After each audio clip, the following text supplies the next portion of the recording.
Ladies and gentlemen, thank you so much for joining us today. We have a really interesting discussion to get to with some experts in these certain fields.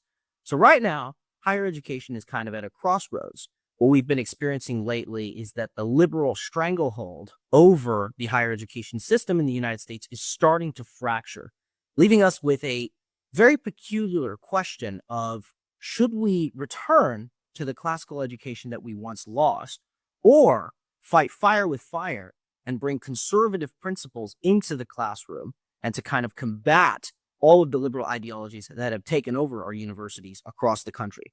I have two experts in this field here with me today. Gentlemen, if you wouldn't mind introducing yourselves and which universities you are teaching out of. My name is Adam Ellwanger. I am professor of English at the University of Houston downtown and a higher education fellow at Campus Reform. My name is Rob Jenkins. I am an associate professor of English at Georgia State University, specifically at our Alpharetta campus, and also a higher ed fellow at Campus Reform.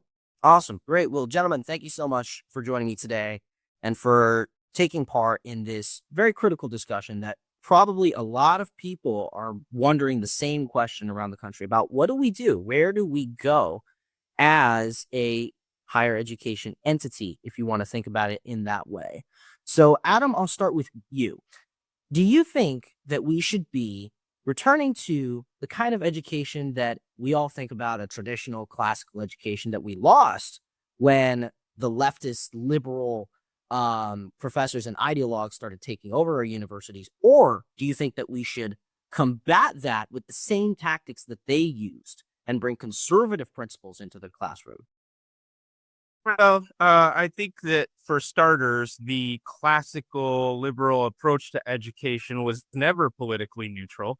I think that that's more or less modern fiction. But that aside, I certainly think that we should bring conservative ideas into the classroom at this moment, if only because students are getting so little exposure to them. If we have a conservative professor, he's probably, or she is probably, one of the only ones at that university, or certainly in that department.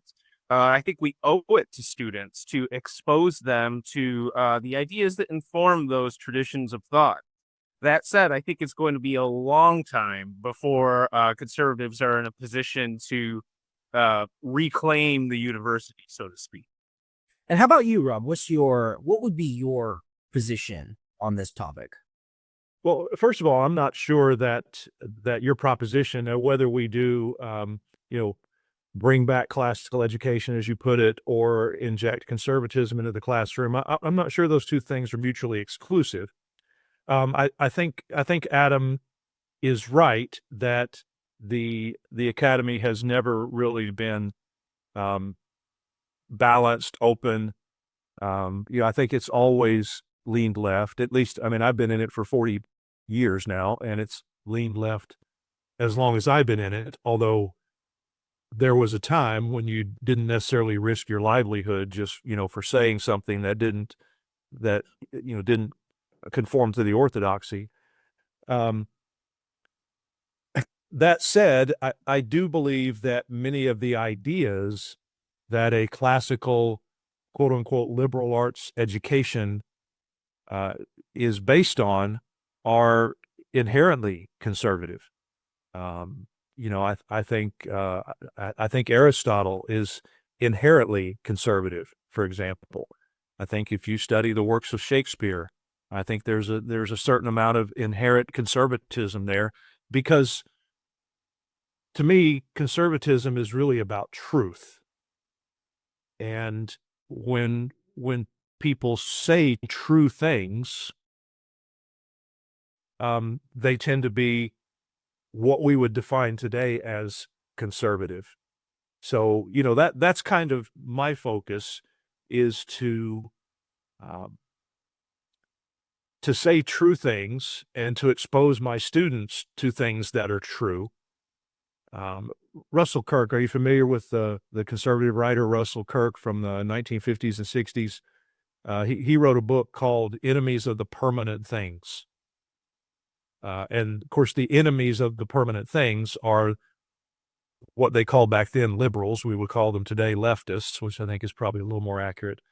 But the permanent things are what we would identify today as conservative principles. And it's interesting because a lot of the stuff that we're arguing about today, 30 or 40 years ago, even the liberals would have basically agreed with. But, they've gone so far in the other direction. And I don't want to put words in his mouth, but I think this is kind of where Adam is coming from. They've gone so far in that direction, maybe we have to do something to, kind of respond to that. And I'm not as convinced of that as Adam is, but That's a very great point, especially your point about truth that we've been witnessing a lot being attacked in higher education, especially perhaps in one of the most prominent instances with the attack on biological sex, right? You've seen higher education advance the narrative in many respects that there's no such thing as biological sex, that you can identify as whatever you want to identify as, that there's no set male and female. So the liberal education system has definitely attacked that idea of truth. And now, Adam, I want to turn it to you. You mentioned the idea of conservatives reclaiming higher education earlier in your point. So focusing on that, how would you respond to Rob's points? I think that he's dead on about this idea of the permanent truths being the things that we need to conserve. And so in that sense, there is this sort of natural conservatism to things. I think that in as far as reclaiming the university, I think that people who don't work there don't understand how thoroughly the institution is dedicated to maintaining this ideological purity. I mean, at this point, it pollutes faculty searches, hiring, curricula, accreditation. I mean, every layer of the public university is aligned so that we can hold this ideological place. I don't know. I think that conservative professors are going to be working on the other side of enemy lines, so to speak, for quite a while. And I think that one thing that it's really important that conservative professors do who bring politics into the classroom is you need to invite students to contest those ideas. Many of them are, have never heard these ideas before. And for many of them, these ideas will be totally off limits. What they've seen in their courses with progressive professors is that once the professor makes clear, well, this is where I stand, that's the line you cannot cross. And you fall into line and you write your paper on gender and Shakespeare and you just go along, get along. I think that one way that we can win students over is to show that it's okay to press back on me when I assert debatable political perspectives, and to be open to that, not to try to embarrass students who try to push back, but to admit the very real questions, the very real debates, and to admit your own uncertainty, I think is the price of the buy-in to bring right-wing politics into the classroom. Rob, is there anything that Adam mentioned there, getting to the meat of the discussion, that you would disagree with? I'm basically not in favor of directly bringing politics into the classroom. I generally try to avoid political discussions. Of course, it's not always possible. One of the things that I like to do in my class, as much as I can, is to the extent that students are willing to discuss. And I really like what Adam said about, allowing students and even encouraging students to challenge you and to push back, because that's good for them and it's good for you as a professor, as an intellectual, to have people push back like that. But I try to play devil's advocate sometimes. So if I have a student who expresses a liberal position, I might push back myself. And usually I don't say, well, that's not true, this is true. I'll say, well, what about this? And I'll ask them a question about it. and see it, if they can answer that question. And if nothing else, it makes them think about it a little bit more. But likewise, if a student expresses a conservative position, I might push back on that a little bit. And so, I can kind of see my students to whatever extent they care. Um, older students and faculty tend to care a lot about politics. In my experience, younger students, not as much. But to whatever extent they care, I could almost see the wheels turning in their heads. They're like, wait a minute, Professor Jenkins sounds like a liberal. I thought he was a conservative. And then, the next day, maybe it kind of swings back the other day. And when it's all said and done, they don't necessarily know exactly where I stand. And that's very useful when you're using that sort of, semi-Socratic method and playing devil's advocate and asking them questions and so forth. Adam, what's your response? I would say that also this depends on discipline. I teach rhetoric. That's my main area of expertise, rhetoric and argumentation. Rob brought up Aristotle a few minutes ago. In Aristotle's foundational treatise on rhetoric, he says that rhetoric is a tool for dealing with questions where we can't get to absolute truth, where all we can get to is probable truth. In other words, the truth, quote unquote, that we arrive at is a debatable, uncertain one. And I think that I don't know how to teach rhetoric if we only address questions that are settled matters, right? We have the way that we practice rhetoric is to bring questions that have uncertain conclusions, and B, that we can rigorously debate. So I think that politics is an inherent part of much of liberal learning. There's the idea that there's a way to be politically neutral is a myth. And I think that the idea that you can be politically neutral is largely what gave the university over to the leftists, who never accepted that premise and never respected this kind of detente or feigned balance.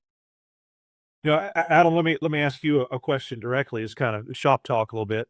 How much success do you have in your classes actually getting students to talk about these things? You mentioned debate and pushing back, and they ask you questions and you ask them questions. How much of that actually goes on in your classroom? An enormous amount. I'm very successful in getting them talking, but the way that I do that is sort of political provocation, to say the things that they think can't be said, right? And that's the moment where they stand up and say, you can't say that. And I say, well, why is that? And then we're off and running. And I have had students get very agitated.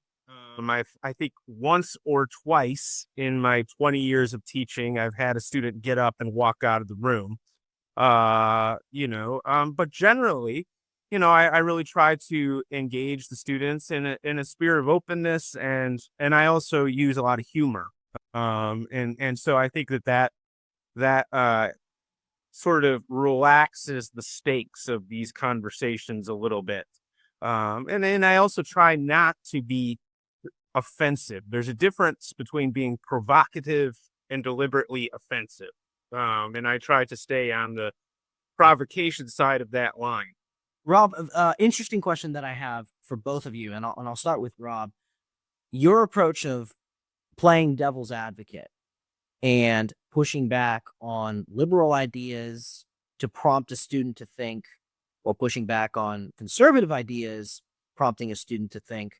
Is that approach that you take for yourself, or is that an approach that you would prescribe to professors at various universities? I mean, I think it's a good approach. I think probably lots of professors already use it, or at least they used to. My professors did.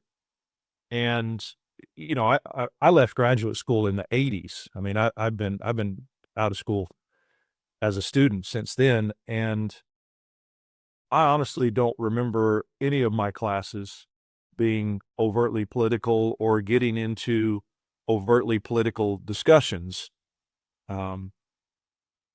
but that was a long time ago. And when I say overtly political, I'm talking about issues like,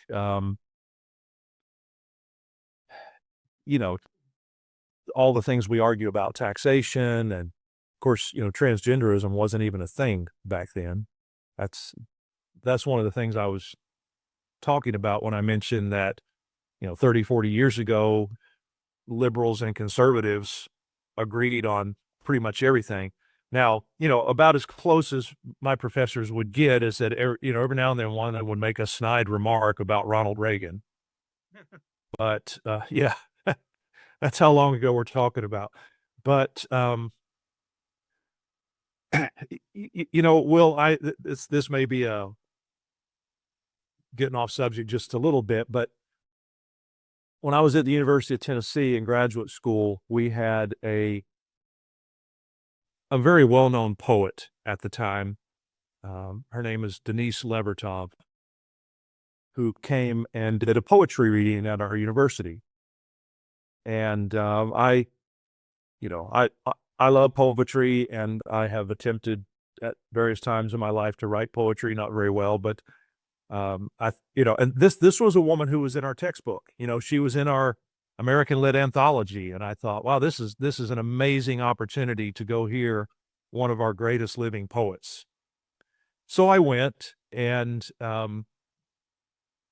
she didn't read any of her famous poems, the ones I was familiar with. Instead, she started reading all these poems about what was going on in Nicaragua, and basically just trashing Reagan and trashing conservatives, and I thought to myself, this isn't what I came to hear. I didn't come to hear a sermon. I came to hear poetry.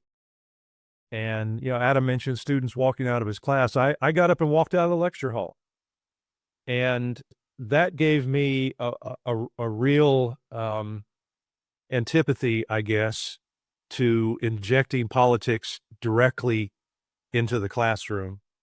And I resolved that I wasn't going to do that. So, my approach is, as I said, I try to say true things, but even more importantly, I try to equip my students with the tools to discover for themselves what is true, or at least, to Adam's point, to the extent that we can, as fallible human beings, talking about things to which there is no, perfect final answer, or if there is, we don't know it. But I believe that if they are able to use their thinking skills, if we teach them classical critical thinking, not this modern Marxist critique that passes for critical thinking in the universities today, but actual old-fashioned, critical thinking the way that I was taught. If they can think critically, I believe they will ultimately come to the right conclusions, because I believe that what I'm saying is true. What do you think, Adam?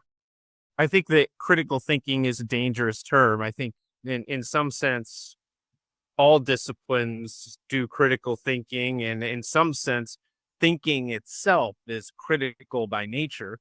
I will say that that even for right-leaning professors who aren't comfortable bringing sort of live political issues into their course, there's other ways to affirm a conservative worldview which don't require saying anything.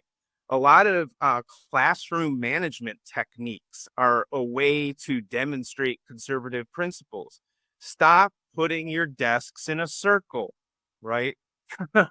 This is a way to sort of implicitly critique authority, intellectual authority, institutional authority, right? Put the desks in rows and stand at the front of the room. Enforce a lateness policy, right? Students don't get to walk in whenever they feel like.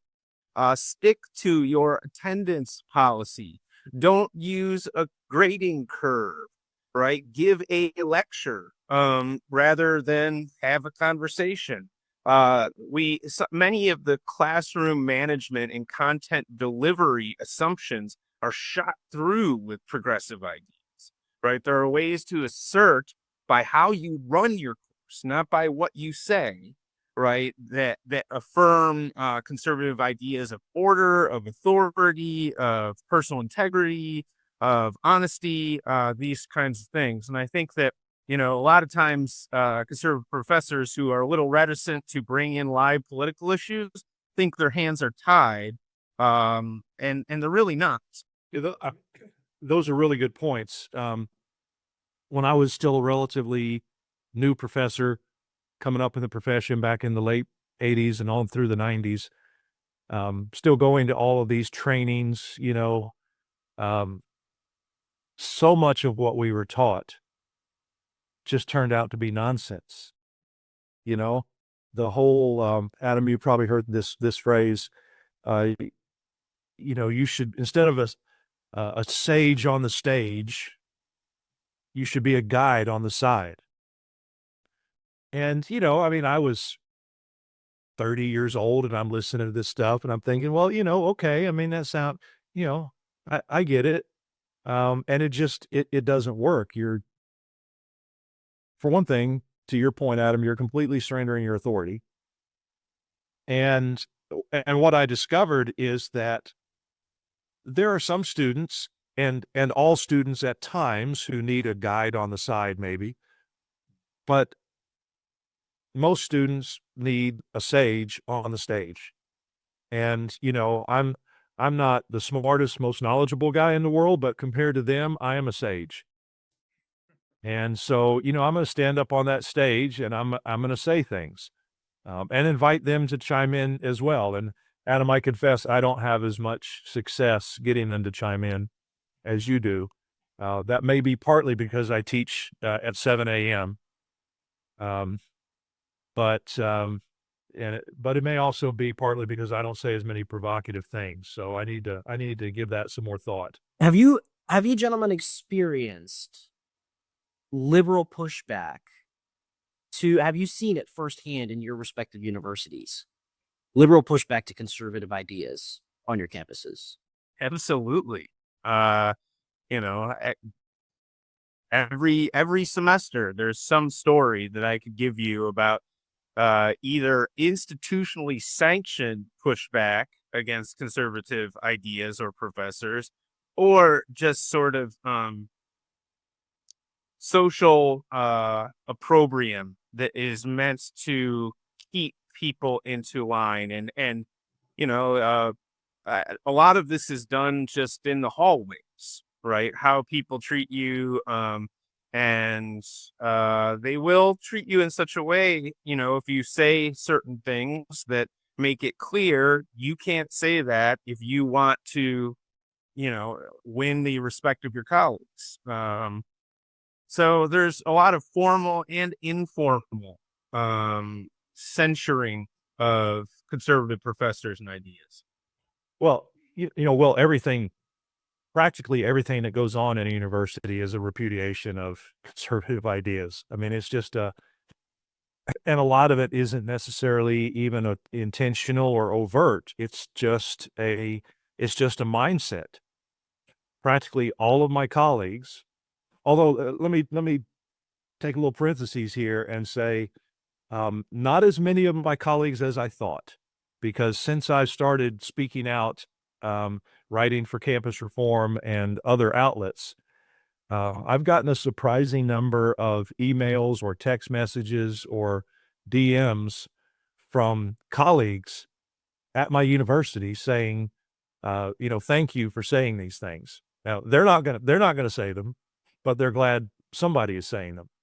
But that handful of people aside, pretty much everybody operates on the same set of assumptions.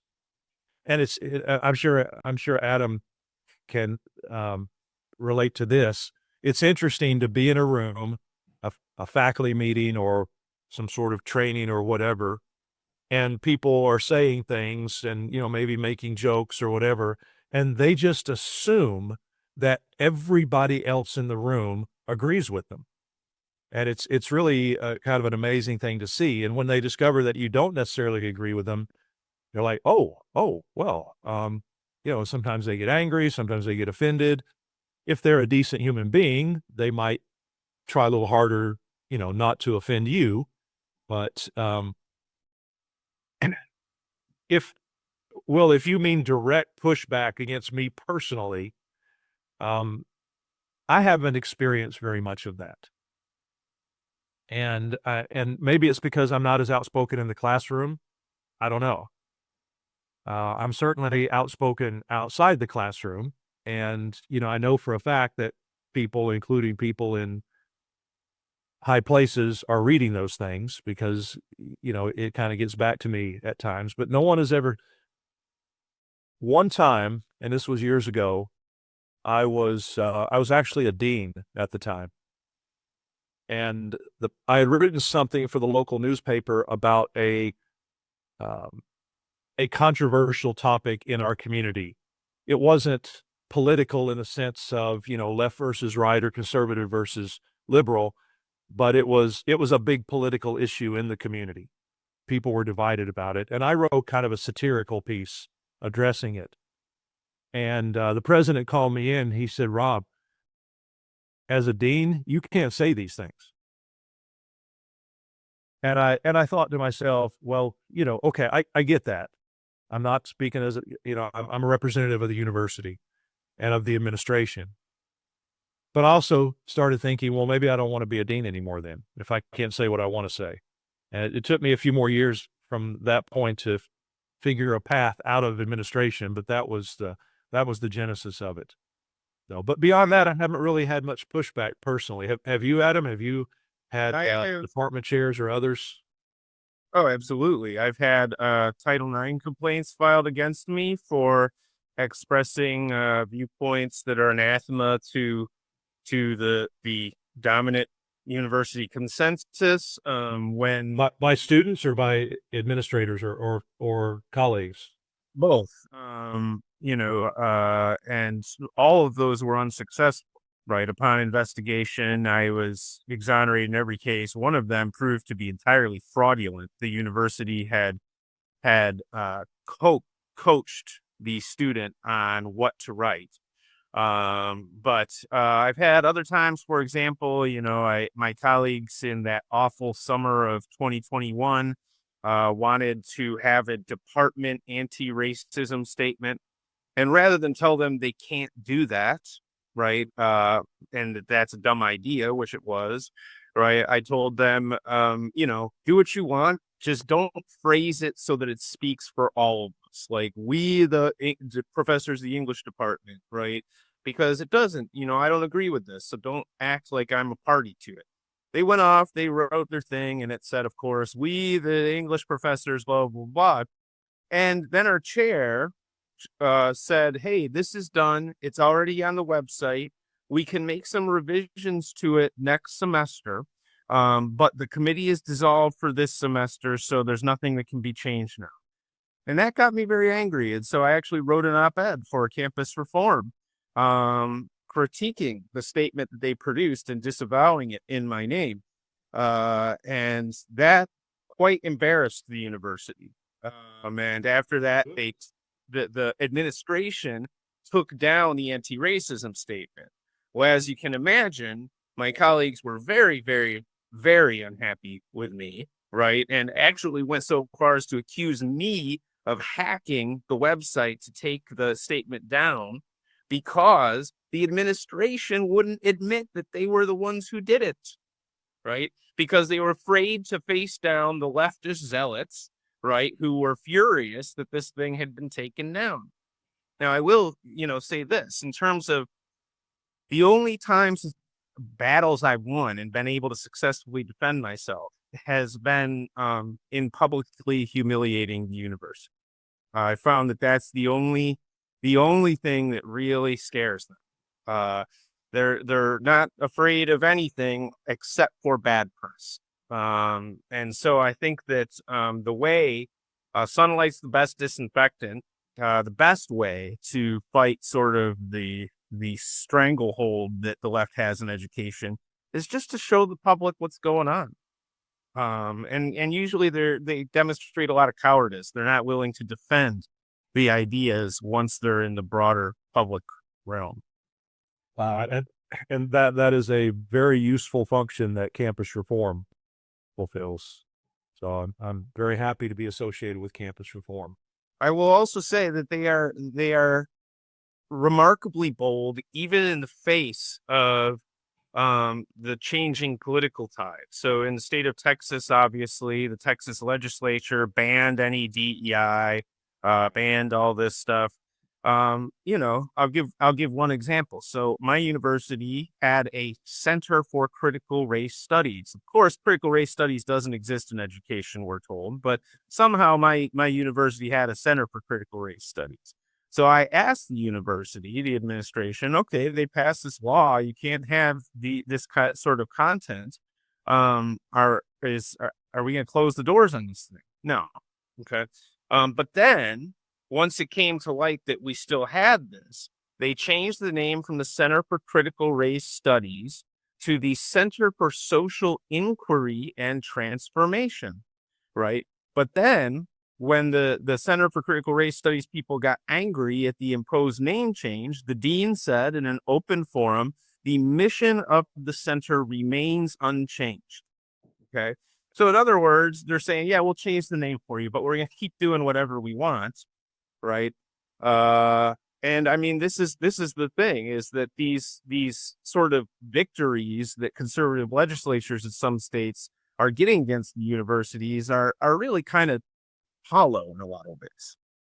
Yeah, there was that case in North Carolina where an administrator recently let the cat out of the bag.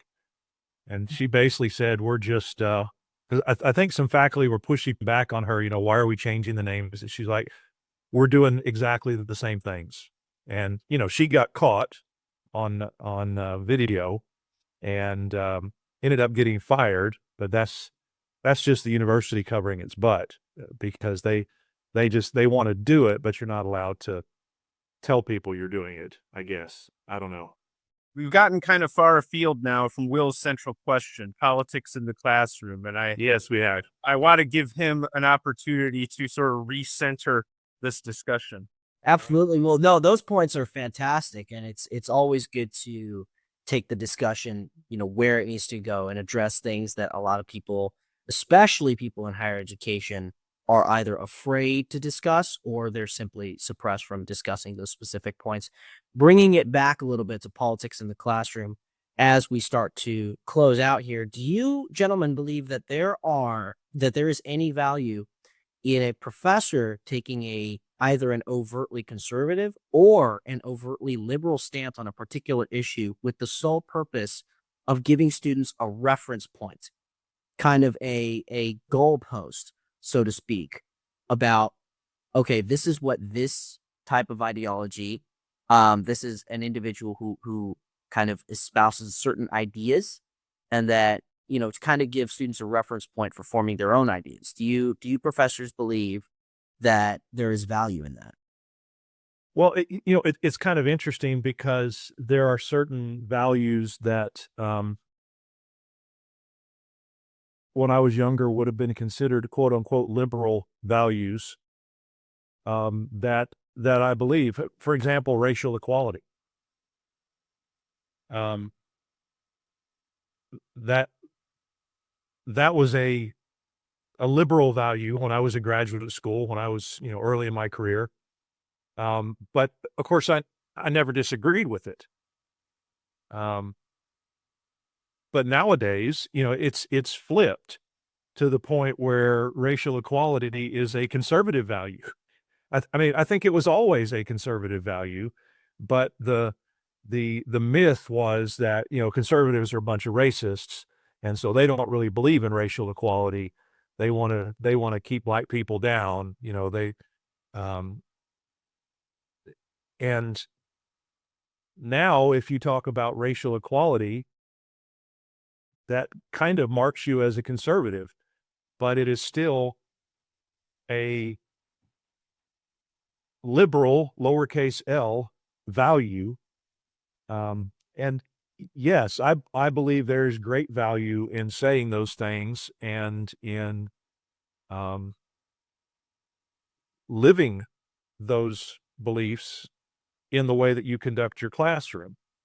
And I'll tell you something else that I have discovered is that most students sort of just inherently agree with that position, especially if they're younger and they haven't yet been indoctrinated to believe that, all white people are oppressors and so forth.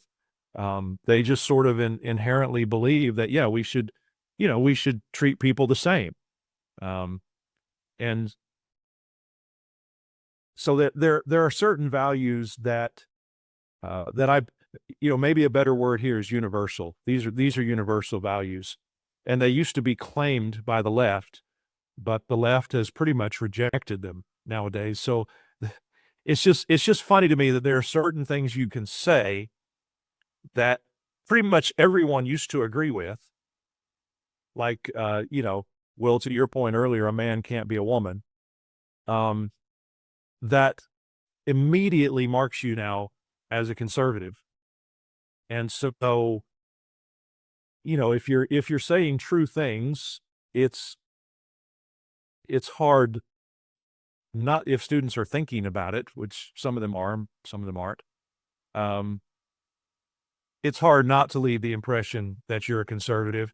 And yet these are things that 30 years ago I would have said, and everybody, all my colleagues, everybody would have agreed with. So that's, and maybe that's kind of, again, not to put words in your mouth, Adam, but maybe that's kind of where Adam is coming from, that we've gone so far in the other direction that it's time to try to push things back, at least toward the middle. I don't think we're ever going to get to the right, but maybe push them back at least a little bit toward the middle. I think there's immense value in taking these positions as kind of a modeling exercise, like you say, Will. I'll give you, I feel like looking back on this conversation, I haven't really given any live examples of sort of politics in the classroom and what we'll talk about. This is an example from last semester. I don't remember how the topic came up, but one particular student in class discussion was very assertive in saying that, we need to address the crisis of sexual assault among trans people. That their rates of being sexually assaulted are abnormally high.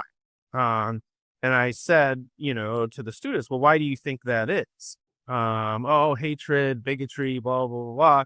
And I said, I think that maybe those things play a role, but more probably it's that per capita, there's a lot higher rate of participation in sex work among transgender individuals. And of course, sex work is a high risk endeavor where you're more likely to be sexually assaulted. And I think that probably explains some of this number. What do you guys think? And, there were some students who very aggressively pushed back on that idea. And I said, well, let's look at the research. Is this an empirically verifiable position that we find that there are higher rates of participation in sex work among transgendered individuals? And, we work through it, right? And then if we find, of course, which we did, right, that there is some empirical data to support that claim, well, then we can attack the study design if we want to. There's all sorts. This is how you teach rhetoric, right? Like we move the stasis and the focus of the critique. But that was a very fraught conversation. There were some students who were very angry, not just that I asserted that rates of participation in sex work are higher among transgender individuals, but who were very angry to find out that there was some data that supported this. But I would also note, I think that sex work is a rhetorical term that's used by the left. I made sure to use that term, not prostitution, right? Because this is a way to try to earn some buy-in, right? I don't want to seem to be issuing a moral condemnation of prostitution, although I feel that personally, right? What I'm trying to do is present some objective, information about reality. But this is the way that we teach critical thinking, right? Confronting ideas that are maybe uncomfortable, unfamiliar. And I think that taking those positions openly and advocating for them is a great learning tool. For my final question for you guys today, should we celebrate the direction that higher education is taking? Is it on an upward trend, or are we still in a critical state of affairs? What do you guys think, starting with Rob? I think it's still a critical state of affairs. I think what Adam mentioned earlier, the state legislatures can say whatever they want. The universities are going to do what they want to. I think in states like Florida, where they tend to put teeth behind what they're telling, even in Florida, there's been a lot of pushback, and there's a lot of these programs are going underground. But in Florida, I think they're doing a little bit more to root them out. And interestingly, Florida has one of the top-rated state higher education systems in the country. So I think Florida should probably be a model. Texas is a mostly red state, but the cities are all blue and the university system is all blue. And so, there's a battle there. And, one of the things that I learned about higher ed early on, is that, professors tend to be, oh gosh, the term is slipping my mind. Passive aggressive. That's the term I'm looking for. College faculty are the most passive aggressive people you'll ever meet. And that includes administrators, because they're almost all former faculty. So if you tell college faculty they can't do something, the majority of them, and I speak as a former administrator, I was a department chair and a dean for many years. If you tell faculty they can't do something, very few of them will say, well, no, I'm going to do that. They'll just do it anyway. They won't say they're going to do it. They'll just do it. And so, I think that's what we're seeing. And in some ways that makes it more dangerous because it's underground. And we also know that the left has a long history as the pendulum swings, the right wins all these victories. And so, the left just kind of goes underground for a few years, but they're still plotting, and then when the pendulum swings back in their direction, they pop back up, not where they were 4 years or 8 years ago, but much further toward their goal. And so I think we have to be incredibly vigilant. And I'm grateful for professors like Adam who are willing to speak out both publicly and in their classroom. I'm not sure I'm there yet on the second half of that. Adam, I'll say with Agrippa, almost thou persuadest me, but I need to give it a little bit more thought. But no, the victories are great, and you should always, when you're in a battle, you should always take a little bit of time and celebrate your victories. Otherwise, the whole exercise seems pointless. But we have to keep in mind that the battle is ongoing, and it always will be. Yeah, it's still very much in a state of crisis, Will. And actually I think that the real state of crisis is outside the classroom. I think that many families are waking up to how ideologically compromised the universities are. Those families and many young people are recognizing there are alternatives to college, that the return on investment is getting worse and worse for a college degree, that the value of those credentials have been deflated because standards have gotten so low and admission or policies have gotten so broad that really the bachelor's degree doesn't mean what it used to anyways. And then there's all these other market factors, of course, which are pressing on the universities. I think that, I think that I'm 47 years old this summer, and I think that I really am probably the last generation of sort of traditional tenured university professors, because this is not sustainable, right? And the public is catching on to the scam elements of the entire operation. And in the future, enrollment is going down rapidly. I think that we will not be able to support the number of universities that we have now. And so the good news about this is these politics in the classroom questions, well, I mean, market forces might settle a lot of these problems ultimately. Rob, Adam, thank you so much for joining me today. This was a great discussion, and I look forward to seeing more of your work later in the future. Thanks very much, Will. Adam, it was good to see you. Good to see you, Rob.